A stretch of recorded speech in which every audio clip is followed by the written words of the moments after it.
बर' हारियाव सुबुं महरै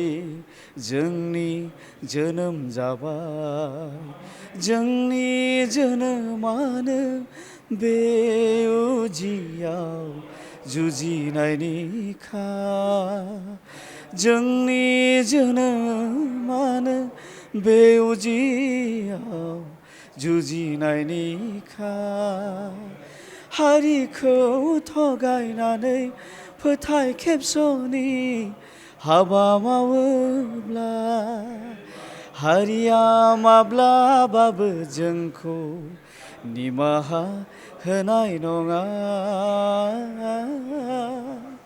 हारिया माब्लाबाबो जोंखौ निमाहा होनाय नङा बर'नि हारिमु बिथिङाव सासे मुंदांखा सासे सुबुं आरो बर'नि सासे हारिमु बिथिंनि सासे सुबुं सम्पद महरै बिथाङा आंजों लोगोसे दं दिनै आं बिथांखौ लोगो मोनदों बिथाङानो जाहैबाय फुंजा मुसाहारि बिथाङा गोबां बर'नि हारिमु मेथाइ आरो हादोरारि मेथाइ रोजाबनानै बेबायदिनो गोबां मुं जानो हादों एबा मुंदांखा जानो हादों लोगोसे बर'नि हारिमु फोथाराव बिथाङा गोबां बिहोमा होदों आरो आथिखालाव बिथाङा बिसानि लेङाइ आफादगिरि बिबान मोनदों आरो बिथांजों जों गोबां बाथ्रा सावरायनो होननानै दिनै बिथांजों लोगोसे आं दङ गिबियावनो बड' लाइभ जोंनि बे खौरां बिजोङाव नोंथांखौ बरायनाय जाबाय गोजोन्थों गिबियावनो आंनि गोसो गोरबोनिफ्राय साबायखर बावदों बड'लेण्ड लाइभ 24 नोंथांमोननिसिम जों मिथिगौ नोंथाङा गोदानै बिसानि लेङाइ आफादगिरि बिबान मोनदों नंगौ जोंहा 3 बोसोरारि मोनसे जखनथाइ जायो बेवहाय जोङो गोदान सुबुंफोरखौ लाबोनानै खामानि मावनो थाखाय खाबु होयो दा थिग बेबायदिनो आंबो देग्लायनि जिथु बडि फर्मेशन बेवहाय थांनाय 5 जुलाइ धेकियाजुलियाव जादोंमोन कन्भेन्सन स्पेसियेल कन्भेन्सन बेवहाय आंखौ सासे भाइस प्रेसिडेन्ट हिसाबै सेलेक्ट खालामदों दा आं बेखौ बोजबनानै लादों दा बियो फैगौ 25 जुलाइआव उदालगुरि जिल्लानि सिङाव थानाय भैरबकुन्द'आव भट टेकिं जागोन बेखिनियानो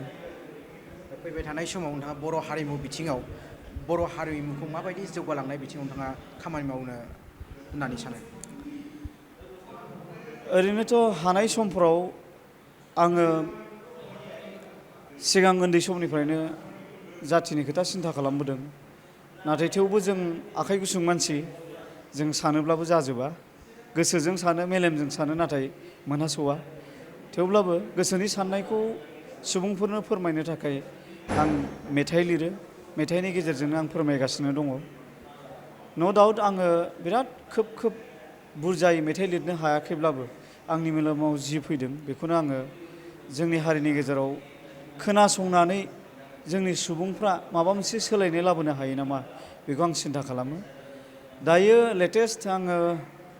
10था मेथाइ आङो डाबिं जाखांबाय अलरेडि मेथाइयाबो फाइनेल जाजोब्बायखौनो बुंजायो बिनि गेजेराव फ्राय मेथाइयानो पेट्रियटिक मेथाइ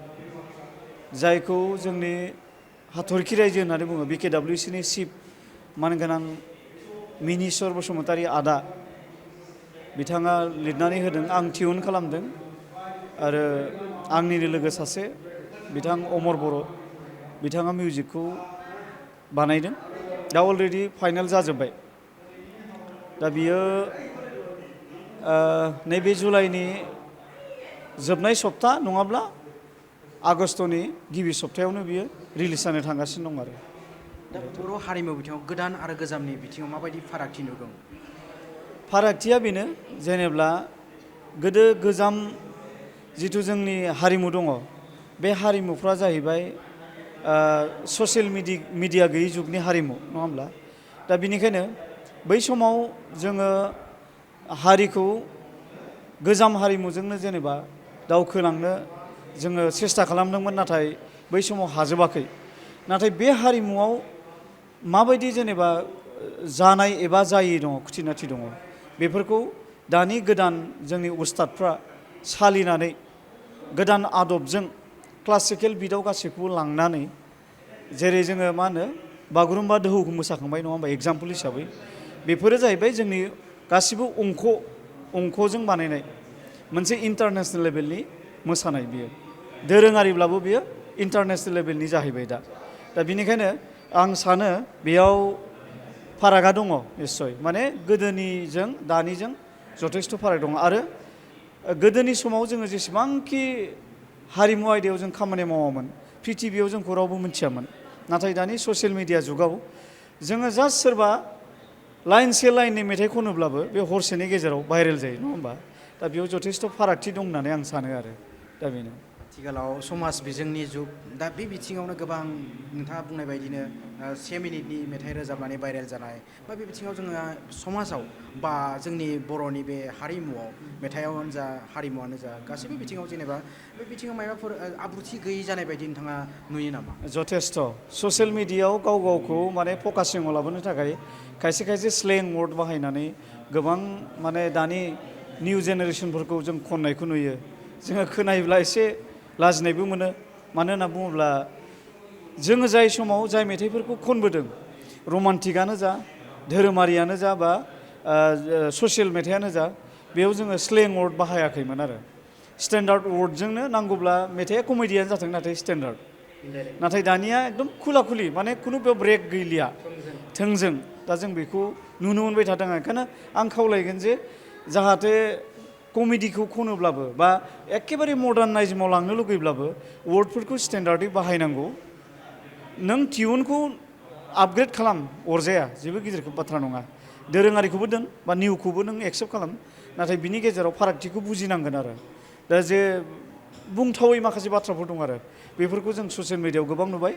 दा बिथांमोननि भिउसआसो ओरैबायदि फैयो माने मिलियन भिउस जायो आसरित आरो दा बे मिलियन भिउसखौल' नायनानै जानाय नङा जोंनि जेनेरेसनफ्रा समाजखौ नायनांगोन आरो दा गावनि मिलियन भिउसखौल' नायनानै स्लें वार्डखौ नों बाहायनानै दोनलांबाय नाथाय नोङो मोनसे सम फैगोन नोंनि फिसाजोंबो नोङो रेसपेक्ट होजानाय नङा बै आर्टिस्टफोरा आरो आफायानो आंनो बिदि खनना गालांखादों आंनो नुबाय मानो होनबा ससियेल मिडियाया थैनो रोङै मोनसे बिजों नङा होमबा दा बेनिखायनो गावनि फिउचारखौबो सिन्था खालामनांगोन आरो दानि आर्टिस्टफ्रा बेनिखायनो मडार्न बानाय जेबो नङा नाथाय वार्डफोरखौ आन्दाज खालाम आं बेखिनिखौनो खावलायबाय आरो जों नोंथांखौ नुदों गोबां समावनो जाय हादोर अनफावरि हारि अनफावरि मेथाइ रोजाबनानै जाय गोजांस्रिउ मोनलायनाय बा हारि अननाय थुंग्रिनाय बे बिथिङाव नोंथांनि गोबां बिहोमा दं आरो जों सानदों मा बड' लाइभ मोसागिरिनि गेजेराव दोंसे ससेबाबो बे हारि अनफावरि मेथाइ खोनासंनो आच्छा आं बिदिब्ला लेटेस्ट दाखालिसो दाबिं जानाय हारिनि एखे माने मोनसे थैजों सोमोन्दो गोनां जाय मेथाइखौ जोंनि BKWCनि शिब सारा लिरदों आं बेखौ जास्ट लाइननै आं खननानै बुंनो बर' हारियाव सुबुं महरै जोंनि जोनोम जाबाय जोंनि जोनोमानो बे उजियाव जुजिनायनिखा जोंनि जोनोमानो बे उजियाव जुजिनायनिखा हारिखौ थगायनानै फोथाय खेबस'नि हाबा मावोब्ला हारिया माब्लाबाबो जोंखौ निमाहा होनाय नङा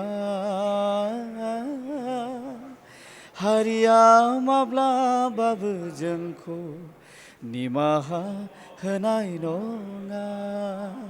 बे मेथाइआ रिलिज जानो थांगासिनो दं आरो बेजों लोगोसेनो आरो 7था दंबावो 8था गासिबो पेट्रियटिक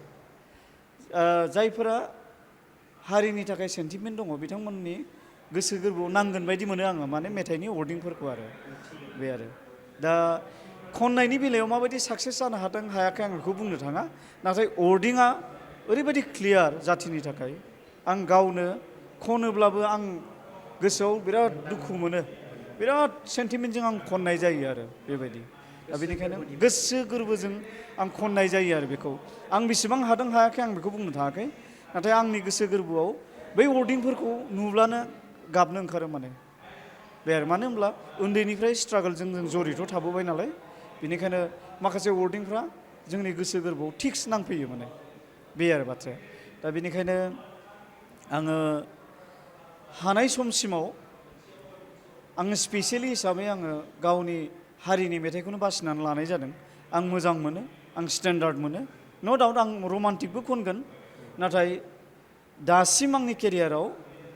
80%आनो पेट्रियटिक सं, हारि अनफावरि मेथाइ आरो बाखि 20%आल' बबेबा धोरोमारि दङ, बबेबा रमान्टिक दङ, खिन्थु खोब खम आरो बांसिनानो माने पेट्रियटिक हारि अनफावरि। बेखिनिखौनो फोरमायबाय आङो। गोजोननाय थाबाय बिदिब्ला नोंथाङा गावनि बेसेन गोसा समखौ होनायनि थाखाय आरो जोंनि बर' लाइभ अनसायगिरि नायगिरि बिथांमोननि गावनि मिलौदो देंखो आरो हादर अनफावरि आरो हारि अनफावरि मेथाइ रोजाबनानै खोनासंबाय। आदानिसिम रोजा रोजा साबायखर बावनाय थाबाय। गोजोन्थों। गोजोन्थों। नोंथांमोनखौबो रोजा रोजा साबायखर थाबाय। गोजोन्थों।